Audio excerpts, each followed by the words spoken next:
ഒരു പ്രശ്നങ്ങളുമില്ലാത്ത സൈലന്റ് കുട്ടി. മയൂരിയുടെ വിയോഗം ഇന്നും ഞെട്ടിക്കുന്നതായി സിബി മലയിൽ. വളരെ കുറച്ച് സിനിമകളിൽ മാത്രമേ അഭിനയിച്ചിട്ടുള്ളൂവെങ്കിലും മലയാള സിനിമാ പ്രേക്ഷകർ ഒരിക്കലും മറക്കാത്ത പേരുകളിലൊന്നാണ് മയൂരി. മലയാളത്തിലും തമിഴിലുമായി അഭിനയത്തിൽ സജീവമായി നിൽക്കുന്നതിനിടയിലാണ് മയൂരിയുടെ അപ്രതീക്ഷിത വിയോഗം. മരിക്കുമ്പോൾ മയൂരിക്ക് വെറും 22 വയസ്സായിരുന്നു. ആകാശഗംഗ, സമ്മർ ഇൻ ബെത്ലഹേം തുടങ്ങിയ ചിത്രങ്ങളിലൂടെ ഇന്നും മയൂരി പ്രേക്ഷകരുടെ മനസ്സിൽ ജീവിക്കുകയാണ്. സമ്മർ ഇൻ ബെത്ലഹേമിന്റെ റിലീസും രണ്ടാം ഭാഗത്തിന്റെ പ്രഖ്യാപനവും വാർത്തകളിൽ നിറയുന്ന സാഹചര്യത്തിൽ മയൂരിയെക്കുറിച്ചുള്ള ഓർമ്മകളും വീണ്ടും ചർച്ചയാവുകയാണ്. സമ്മർ ഇൻ ബെത്ലഹേം എന്ന സിനിമയുടെ സംവിധായകൻ സിബി മലയിൽ റിലീസിനോടനുബന്ധിച്ച് നൽകിയ അഭിമുഖത്തിലാണ് മയൂരിയെക്കുറിച്ച് മനസ്സ് തുറന്ന് സംസാരിച്ചത്. മയൂരിയുടെ വിയോഗം എല്ലാവരെയും ഒരുപോലെ ഞെട്ടിച്ചുവെന്ന് സിബി മലയിൽ പറയുന്നു. മയൂരിയുടെ വിയോഗം ഞങ്ങളെയെല്ലാം വളരെയധികം ഞെട്ടിച്ചതായിരുന്നു. തീർത്തും അപ്രതീക്ഷിതമായിരുന്നു. പാവം കുട്ടിയായിരുന്നു.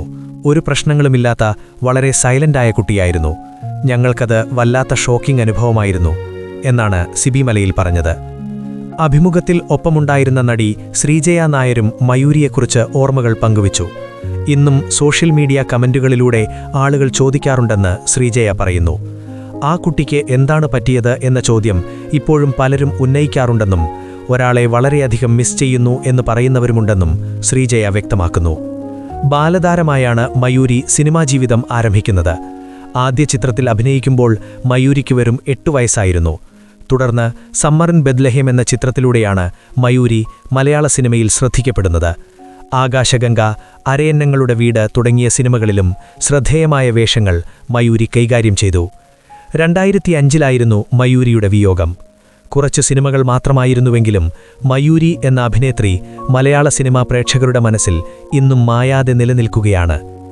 വാർത്ത തയ്യാറാക്കിയത് Rasheed Thozhiyur, fusion flix media. കൂടുതൽ വിശേഷങ്ങൾക്ക് സ്റ്റേ ട്യൂൺഡ്.